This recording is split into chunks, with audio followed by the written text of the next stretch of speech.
Hello friends, ఈరోజు మనం గుత్తి వంకాయ కూర ఎలా చేయాలో చూద్దాం. ఇక్కడ కావాల్సిన పదార్థాలు చూపించాను కదా, వాటిని గ్రైండ్ చేసి ఇలా పేస్ట్లా తయారు చేసుకోండి. ఇప్పుడు 1/2 కిలో వంకాయలు తీసుకొని శుభ్రంగా వాటిని కడిగి ఇక్కడ నేను చూపించిన విధంగా 4 పక్కల వంకాయల్ని కట్ చేసుకోండి. ఇలా వంకాయలు కట్ చేసుకుంటే మసాలా వాటికి బాగా పడుతుంది. ఇదిగోండి, నేను ఇవన్నీ ఇలా కట్ చేసుకున్నాను. మీరు ఈ విధంగా కట్ చేసి పెట్టుకోండి. తర్వాత ఒక ప్యాన్ పెట్టి వేడెక్కిన తర్వాత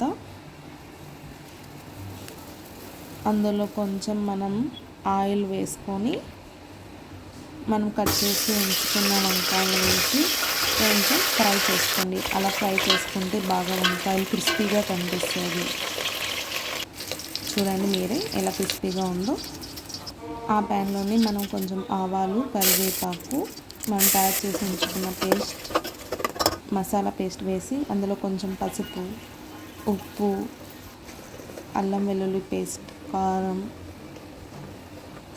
గరం మసాలా వేసి బాగా కలపండి. కొంచెం మగ్గిన తర్వాత అందులో 1 గ్లాస్ ఆఫ్ వాటర్ వేసుకొని బాగా కలపండి.